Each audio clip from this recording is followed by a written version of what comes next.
Hello friends, ఎలా ఉన్నారు? నువ్వు కావాలనుకున్నప్పుడు ఏది రాదు, ఏది ఆగదు. నీకు రావాలని రాసిపెట్టింది రాలేదని కుంగిపోకు, వచ్చిందని పొంగిపోకు. జరిగేవన్నీ నీ కర్మలో భాగమే కానీ జరిపించేదంతా ఆ భగవంతుడే.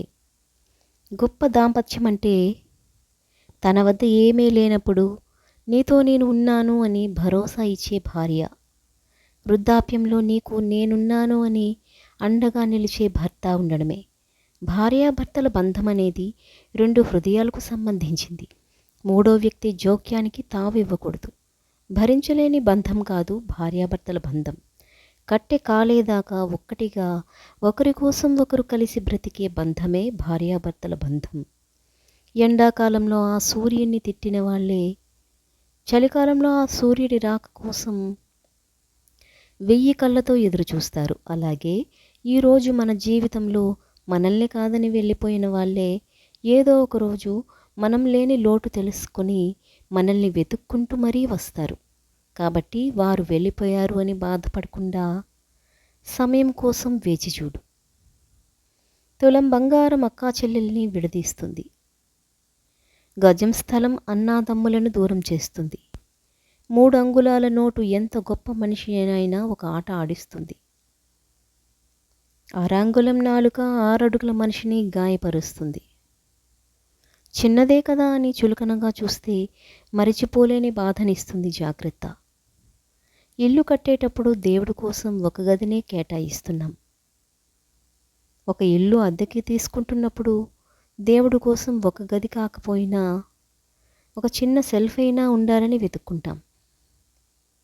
కనిపించని ఆ దేవుడి కోసం ఇంతగా ఆరాటపడే మనం తల్లిదండ్రుల కోసం ఎందుకు చోటును కూడా కేటాయించకుండా వృద్ధాశ్రమంలోకి తరిమేస్తున్నాం? తల్లిదండ్రులు అందరికంటే ముందు. అందుకే మొదట తల్లి, 2 తండ్రి, 3 గురువు, చివరగా దైవం అని చివరి స్థానం దేవుడికి ఇచ్చారు పెద్దలు.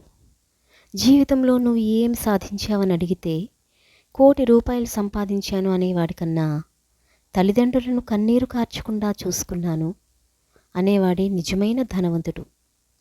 పుట్టుకతో పూలవనం కాదు ఏ ఒక్కరి జీవితం.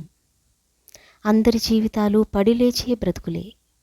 మన ఒక్కరికే కాదు, అసలు భూమిపైన సమస్య లేని మనిషే లేడు. అందుకే రేపటి రోజున సంతోషం వస్తుంది అనే ఆశతో నవ్వుతూ జీవించడం అలవాటు చేసుకోవాలి. అదే జీవన రహస్యం. మనకు కావలసింది దక్కించుకోవటానికి ఎదుటివారిని చెడ్డవారిని చేయడం, మన సంతోషం కోసం ఎదుటివారిని బాధపెట్టి దానికి ఇంకొకరిని కారణం చేయడం, ఈ రెండు ఈ క్షణం నీకు సంతోషాన్ని ఇవ్వచ్చు.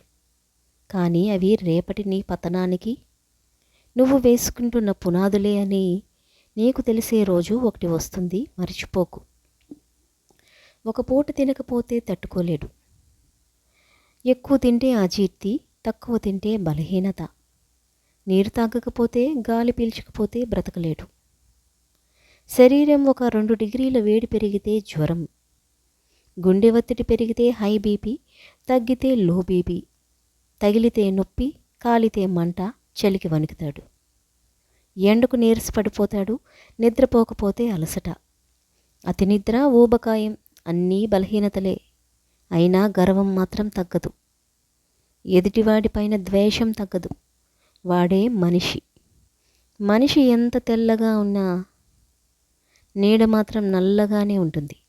మనిషి ఎంత నల్లగా ఉన్నా రక్తం మాత్రం ఎరుపులోనే ఉంటుంది. రంగులతో కాదు జీవితం, మంచి మనసుతో ఉండాలి. 10 మందిలో ఉన్నప్పుడు పట్టింపులు మర్చిపో. నలుగురిలో ఉన్నప్పుడు నవ్వడం నేర్చుకో.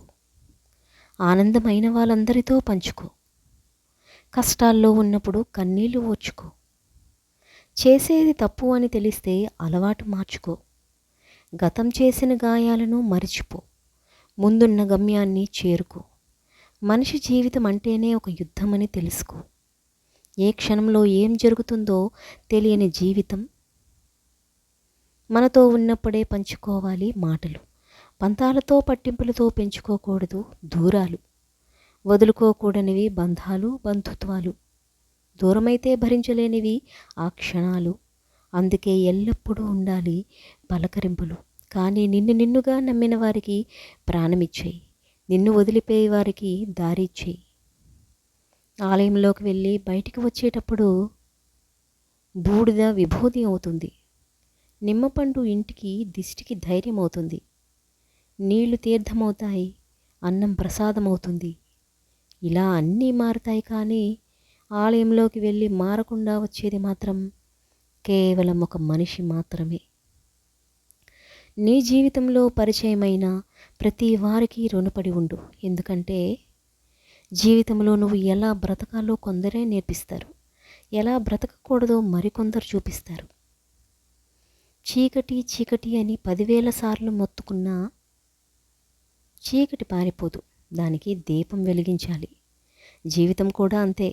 సమస్యలు సమస్యలు అని ఎంత మొత్తుకున్నా లెక్కకు రాదు. కష్టాన్ని ఇష్టంగా మార్చుకుని సమస్యను తరిమి కొట్టాలి.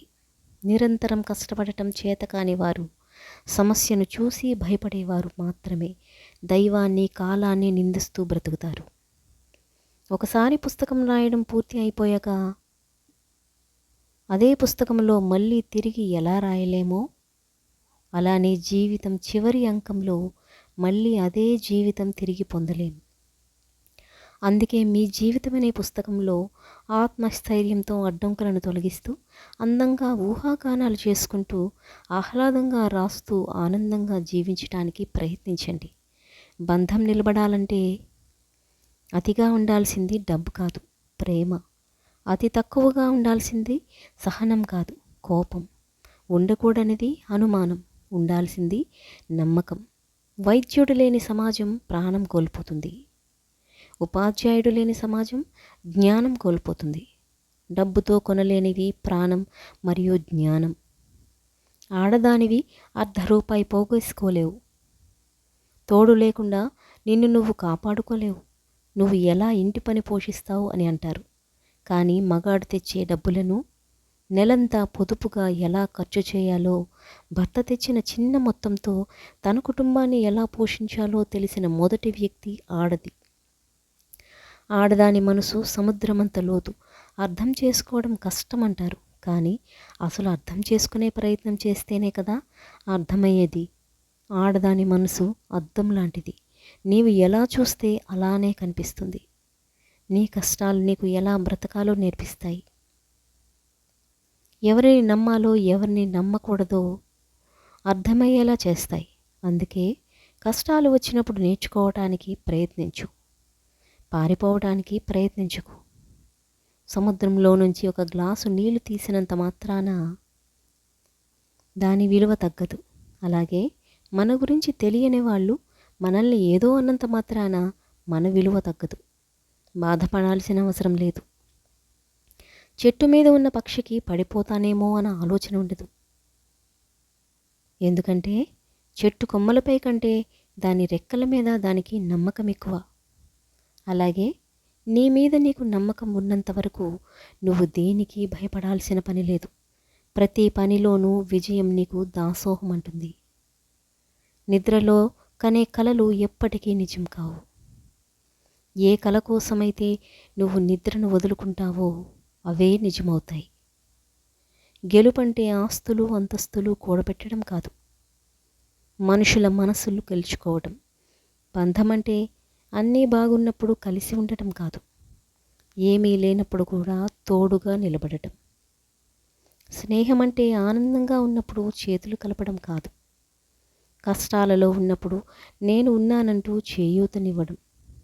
గౌరవం అంటే అధికారాన్ని చూసి లేచి నిలబడటం కాదు, వ్యక్తిత్వాన్ని చూసి చేతులెత్తి మొక్కడం.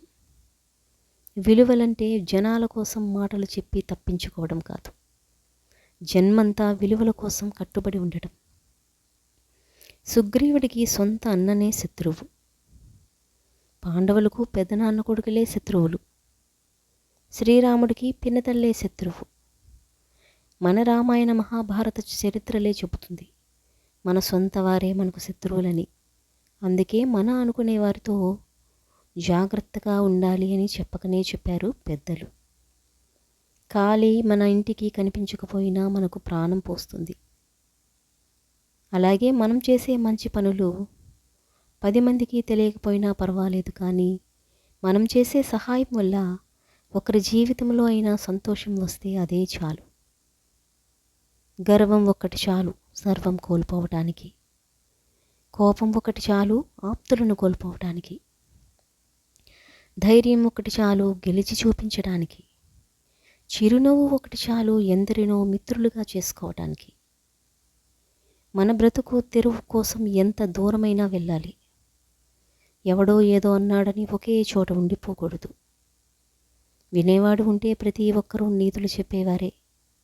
ఎందుకంటే ఖర్చు లేనిది నోటి మాట ఒక్కటే కాబట్టి. రేపు మనం కష్టాల్లో ఉంటే మన సొంత వాళ్ళే మనల్ని చూసి చూడనట్టు పోతారు. ఎందుకంటే వాళ్ళని ఎక్కడ అప్పు అడుగుతామో అని భయం. స్వయంగా పై స్థాయికి రావాలని ప్రయత్నం చేసేవారికి ప్రోత్సాహం ఇవ్వకపోయినా పర్వాలేదు. నువ్వు ఎంత ప్రయత్నం చేసినా పైకి రాలేవని చెప్పేవాళ్ళు పక్కన ఉంటే అంతవరకు ఎంతో నమ్మకంగా ఉన్న వారి మనసులో నీ వల్ల కాదు అనే సందేహం మొలకెత్తేటట్లు చేసి సంతోషపడతారు.